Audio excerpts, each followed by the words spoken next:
জানিয়ে দিব হাতে থাকা সর্বশেষ আপডেট আন্তর্জাতিক সংবাদ। প্রথমেই সংবাদ শিরোনাম, এরপর বিস্তারিত। পশ্চিমা নিষেধাজ্ঞা তোয়াক্কা না করে রাশিয়ার তেলের দিকে ঝুঁকছে আরও এক দেশ। আরও জানিয়ে দিব মুসলিম দেশগুলোর প্রতি লারিজানির প্রশ্ন, আপনারা কোন পক্ষে? আরও জানিয়ে দিব আমিরাত উপকূলে তেলের ট্যাঙ্কারে হামলা। সর্বশেষ জানিয়ে দিব চীন সফর পিছিয়ে দিতে চান ট্রাম্প, কিন্তু কেন? এতক্ষণ শুনছিলেন সংবাদের শিরোনাম, এরপর বিস্তারিত। তার আগে আমাদের ভিডিওটা যদি ভালো লেগে থাকে তাহলে লাইক, কমেন্ট, শেয়ার করে দেবেন, আর আপনি জানিয়ে দেবেন আপনি কোথা থেকে দেখছেন বা শুনছেন।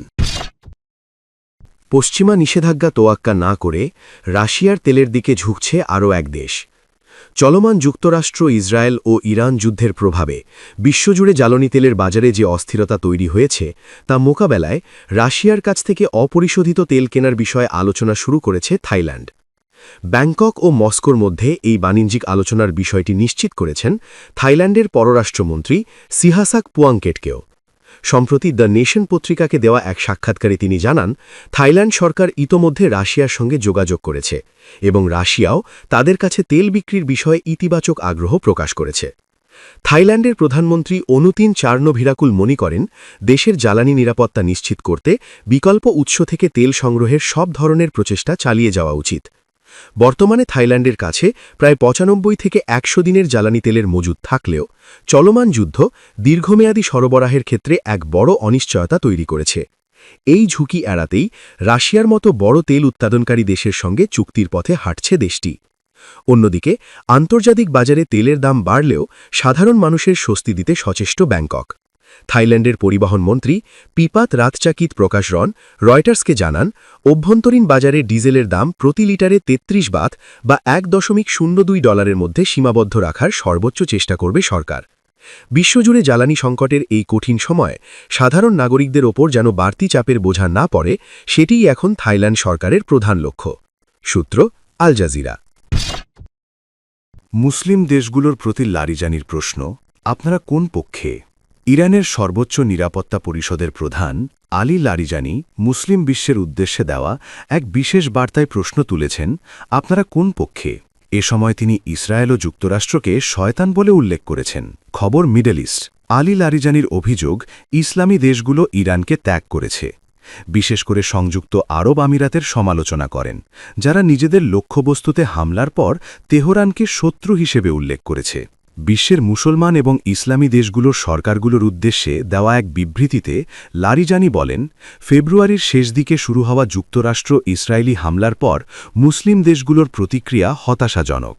তিনি বলেন, বিরল কিছু রাজনৈতিক অবস্থান ছাড়া কোনো ইসলামী সরকারই ইরানের জনগণের পাশে দাঁড়ায়নি।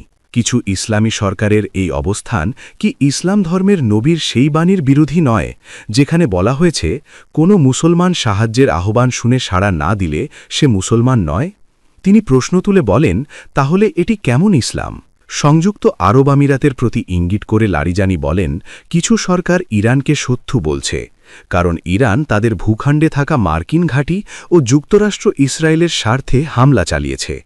তিনি বলেন, আপনাদের দেশে থাকা মার্কিন ঘাঁটি ব্যবহার করে ইরানের ওপর হামলা চালানো হলে ইরান কি চুপ করে বসে থাকবে? এসব দুর্বল অজুহাত। লারিজানি মুসলিম দেশগুলোকে তাদের অবস্থান পুনর্বিবেচনার আহ্বান জানিয়ে বলেন, বর্তমান সংঘাত একদিকে যুক্তরাষ্ট্র ও ইসরায়েল, অন্যদিকে মুসলিম ইরান ও প্রতিরোধ শক্তি, এই দুই পক্ষের মধ্যে। এই যুদ্ধে আপনারা কোন পক্ষের সঙ্গে আছেন? মুসলিম ঐক্যের আহ্বান। লারিজানি বলেন, অঞ্চলের ভবিষ্যৎ মুসলিম দেশগুলোর বৃহত্তর ঐক্যের উপর নির্ভর করছে। তিনি বলেন, আপনারা জানেন আমেরিকা বিশ্বস্ত নয় এবং ইসরায়েল আপনাদের শত্রু। এক মুহূর্ত থেমে নিজেদের এবং অঞ্চলের ভবিষ্যৎ নিয়ে ভাবুন। ইরান আপনাদের মঙ্গল কামনা করে এবং আপনাদের ওপর আধিপত্য বিস্তার করতে চায় না। তিনি আরও বলেন, ইসলামী উম্মার ঐক্য যদি শক্তভাবে প্রতিষ্ঠিত হয় তাহলে তা সব ইসলামী দেশের নিরাপত্তা, উন্নয়ন ও স্বাধীনতা নিশ্চিত করতে পারে। ইরান গ্রেট শয়তান ও লিটল শয়তান, অর্থাৎ যুক্তরাষ্ট্র ও ইসরায়েলের বিরুদ্ধে প্রতিরোধের পথেই এগিয়ে যাচ্ছে। ইরানে যুক্তরাষ্ট্র ইসরায়েলের যৌথ হামলা। আমিরাত উপকূলে তেলের ট্যাঙ্কারে হামলা। সংযুক্ত আরব আমিরাতের ফুজাইরা থেকে 23 নটিক্যাল মাইল পূর্বে একটি তেলের ট্যাঙ্কারে অজ্ঞাত বস্তু আঘাত হেনেছে। যুক্তরাজ্যের সমুদ্র চলাচল বিষয়ক সংস্থা United kingdom maritime trade operations UKMTO এই তথ্য জানিয়েছে। এতে জাহাজটির কাঠামোগত সামান্য ক্ষতি হয়েছে। UKMTO জানিয়েছে এ ঘটনায় জাহাজের কোনো ক্রু বা নাবিক আহত হওয়ার খবর পাওয়া যায়নি। এছাড়া পরিবেশের ওপর কোনো নেতিবাচক প্রভাব পড়ার তথ্য পাওয়া যায়নি। এদিকে ইরাকের রাজধানী বাগদাদে মার্কিন দূতাবাসকে লক্ষ্য করে নতুন করে ড্রোন ও রকেট হামলা চালিয়েছে ইরান। নিরাপত্তা সূত্রের বরাত দিয়ে ফরাসি বার্তা সংস্থা AFP এ তথ্য জানিয়েছে। AFPর এক সাংবাদিক জানিয়েছেন, দূতাবাস কমপ্লেক্সে একটি বিস্ফোরণের পর কালো ধোঁয়া উঠতে দেখা গেছে।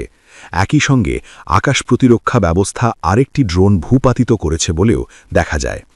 নিরাপত্তা কর্মকর্তা বলেন, 3টি ড্রোন এবং 4টি রকেট দিয়ে দূতাবাসে হামলা করা হয়েছে, যার মধ্যে অন্তত একটি ড্রোন দূতাবাসের ভেতরে আছড়ে পড়েছে। চীন সফর পিছিয়ে দিতে চান ট্রাম্প, কিন্তু কেন? ইরান যুদ্ধের প্রেক্ষাপটে ডোনাল্ড ট্রাম্প তার আসন্ন চীন সফর পিছিয়ে দেওয়ার ইঙ্গিত দিয়েছেন। চলতি মাসেই চীনের প্রেসিডেন্ট শি জিনপিংয়ের সঙ্গে তার একটি গুরুত্বপূর্ণ বৈঠকে বসার কথা ছিল, যা এখন প্রায় 1 মাস পিছিয়ে যেতে পারে বলে ধারণা করা হচ্ছে। প্রেসিডেন্ট ট্রাম্প জানিয়েছেন, বর্তমান যুদ্ধ পরিস্থিতির কারণে এই মুহূর্তে তার দেশেই অবস্থান করা জরুরি। তিনি চীনের সাথে নিয়মিত যোগাযোগ রাখছেন উল্লেখ করে বলেন, শি জিনপিংয়ের সঙ্গে সাক্ষাতের বিষয়ে তিনি খুবই আগ্রহী, তবে চলমান যুদ্ধের গুরুত্ব বিবেচনা করে সফরটি সামান্য বিলম্বিত হতে পারে। ট্রাম্পের মতে এই সংকটময় সময়ে তার নিজ দেশে থাকাটাই এখন সবচেয়ে বড় অগ্রাধিকার। তবে ট্রাম্প প্রশাসনের পক্ষ থেকে জানানো হয়েছে, এই সফর পেছানোর পেছনে বেইজিংয়ের ওপর কোনো ধরনের চাপ সৃষ্টির উদ্দেশ্য নেই। বিশেষ করে উত্তাল হরমুজ প্রণালী সচল করতে চীনকে বাধ্য করার জন্য এই বিলম্ব করা হচ্ছে, এমন ধারণা নাকচ করে দিয়েছেন মার্কিন ট্রেজারি সেক্রেটারি স্কট বেসেন্ট। তিনি CNBCকে দেওয়া এক সাক্ষাৎকারে স্পষ্ট করেছেন, সফর বিলম্বিত হওয়ার পেছনে ভিন্ন কোনো উদ্দেশ্য বা শর্ত নেই। বাজারে প্রচলিত এই সংক্রান্ত গুঞ্জনকে তিনি ভুল ব্যাখ্যা হিসেবে অভিহিত করে বলেন, পূর্ব নির্ধারিত সূচি অনুযায়ী সফরটি হবে কিনা তা পরিস্থিতি বুঝে সিদ্ধান্ত নেওয়া হবে। সূত্র দ্য গার্ডিয়ান।